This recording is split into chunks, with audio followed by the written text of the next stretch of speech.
Great pleasure to be here today and try to discuss how we can further improve the therapeutic ratio of the augmented SBRT. It will namely focus on the role of single-shot radiation therapy with a single fraction. These are my conflict of interest disclosures. So the best evidence that we have so far for 5-fraction SBRT is coming from the PACE-B trial. So all the community knows very well this trial. So more than 800 patients included and randomized in UK and in Canada, intermediate risk disease, or randomized between conventional radiotherapy, 62 grade 20 fraction, 78 grade 39 fraction versus a true stereotactic body radiotherapy delivering 40 gray to the CTV in only 5 fractions. Biochemical disease control was the primary endpoint, and when we see after median follow-up of 74 months, the freedom from biochemical clinical failure, you can clearly observe that SBRT was not inferior to conventional fractionation, and we had very impressive results in terms of biochemical disease control because we had more than 95% of the patients were with a PSA control after radiotherapy in this setting of intermediate favorable disease, but also some unfavorable disease, but excluding IOSI grade group 3. So taking in consideration these results, it's quite impressive to go back in the past, in 2013, when we had the first radiobiological estimation on the impact in terms of disease control at 5 years of the 5-fraction SBRT. And it's quite surprising because before all the data that we have now available, when you see the expected biochemical failure-free survival of the 5-fraction, it was really fitting this 95% of disease control. The question now is what we can do better, how we can improve further our treatments. I would like to try to discuss the so-called virtual prostatectomy, so the possibility to deliver one single fraction for prostate cancer. I will see you and demonstrate which is the evidence that we have so far. Once you see all the timelines of moderate and extreme hypofractionation, you see that you have a quite large proportion of the patients having this disease control, but when we look at just the result of the single fraction, we have very few studies published between 2021 and now. You have 3 main clinical trials that presented the first data. So when we discuss about augmented SBRT and especially the virtual prostatectomy in a single fraction, we need to take in consideration different aspects. The first one, the clinical outcome, but of course how we can improve the outcome of this patient, trying to mitigate the toxicity and improve the targeting using, in this case, intrafraction motion control. Let's start with the first topic, so the single-shot radiotherapy. The first data that have been presented in 2021 in the journal Oncology, this is a single-center prospective randomized phase 2 trials, the Prostate, comparing 2 fractionation. One, a standard 5 times 9 gray SBRT, only 15 patients, very small numbers, versus a single-shot radiotherapy delivering 24 gray. The treatment was LINAC-based using an edge system and an adapted Calypso system with the beacons inserted in the catheter and an indirect balloon to decrease the intrafraction motion of the prostate gland. No ADT, very small margins, just 2 millimeters around the prostate gland and 0 millimeters posteriorly. Primary endpoint was acute and delayed toxicity, secondary endpoint PSA response. These patients have been included and presented data between 2015 and 2017, the majority with intermediate risk disease, around 65-70% with a favorable intermediate risk disease. When we look at the results, what we can conclude is that the single fraction is feasible with a limited toxicity and quality of life impact. There were no biochemical relapses in the favorable group, but when we look at the favorable risk disease, at the 4 years, the biochemical relapse-free survival was 74% for the 5 fraction versus 64% with the single fraction.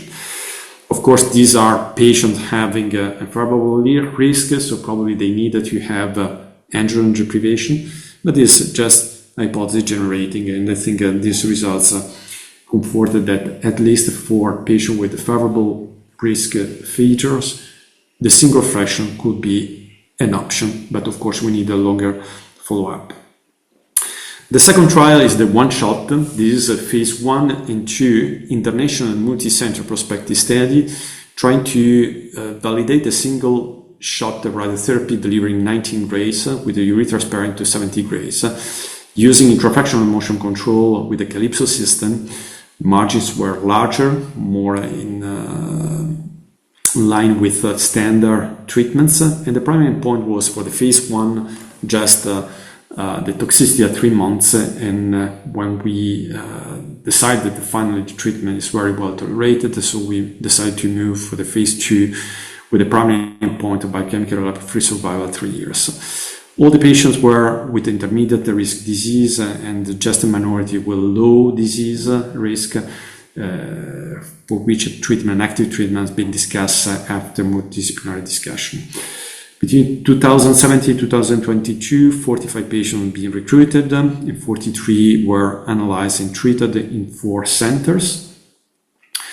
These are the data presented for the 18 months physician-reported toxicity. So what we observe is that globally the treatment is really well tolerated with very few toxicity rates. So we had a flare around the month 18, but globally very few toxicity, especially for GI domains. So this is completely in line with what has been observed, for example, with a 5-fraction SBRT in the phase B trial. The long-term follow-up will be presented this year in EMUC in 1 month, because we have now for all the patients the data 3 years, so I cannot spoil the results, but this was the primary endpoint of the trial. Looking at the PSA response, the data that have been published in 2014, at this time we had the normal decline in the PSA. We decided just to measure the PSA after the single fraction, and of course, as you can imagine, you had a very rapid increase, and then normally the curves follow the normal decline in the PSA and normal biochemical response that is expected for after SBRT. The other trial is the trial presented just before by Stefano, the ABROOT trial. This is a single-center prospective phase 2, including intermediate and favorable and mostly high-risk patients. This is the difference compared to the other patients, the other studies. And in this trial, the majority, almost all the patients receive ADT. Patients were treated with a LINAC-based treatment using a single fraction 24 Gray, 2 millimeter margins to create the PTV, and the patient had a premedication using dexamethasone and alpha blockers. Primary endpoint was acute toxicity.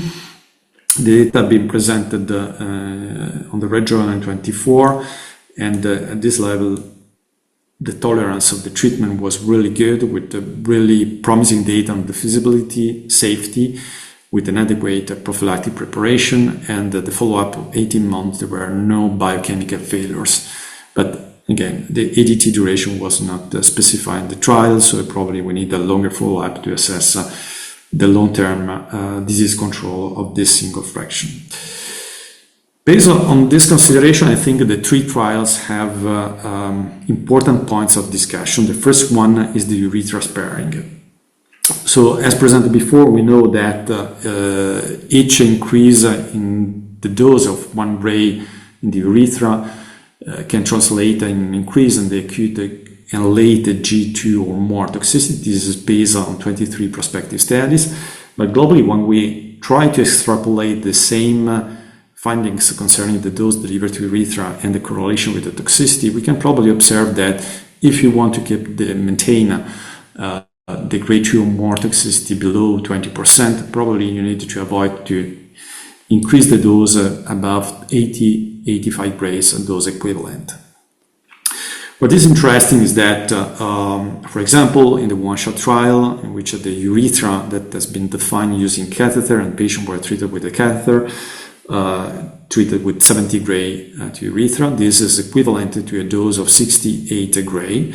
And when we look at, for example, the variation, the IPSS score or the EPIC 26 GU domains, we had a very low impact, and this was in agreement also with the findings that we observe in terms of physician assessed toxicity. Similar things for the ABROP trial. Here the dose to urethra was a little bit higher, but when you translate, you convert an equivalent dose using an alpha beta of 3 gray, this is equivalent to 84 gray, and again, the toxicity induced from urinary point of view was really limited and very few impact on quality of life scores, like, for example, the IPSS. So I think all this trial, if you want to escalate the dose, whatever you want to do, that could be with single fraction or even standard ultra hypofractionation of the SBRT. Probably you needed to pay attention to the dose delivered to urethra. These are the results of an international survey looking at the role of urethra sparing. We don't have any clear dose constraints. Probably the best way to select is to select the patient not having with a good baseline urinary functions to avoid further toxicity. But if you want to escalate the dose, especially if you are treating to the dominant intraprostatic lesion, probably you have to pay attention. You can define this organ using MRI, catheter, whatever you want, but probably it's a new kid on the blocks in terms of organ at risk to achieve a better tolerance of the SBRT treatments. Another important point that we know, if you want to reduce margins, and this was the case for the ABROPT and the PROSIN trials, the ABROPT no margins posteriorly. So in the PROSIN trial, 0 millimeter margins have been applied for the PTV, 2 millimeters in the ABROPT trial. So you need clearly to have intrafractional motion control.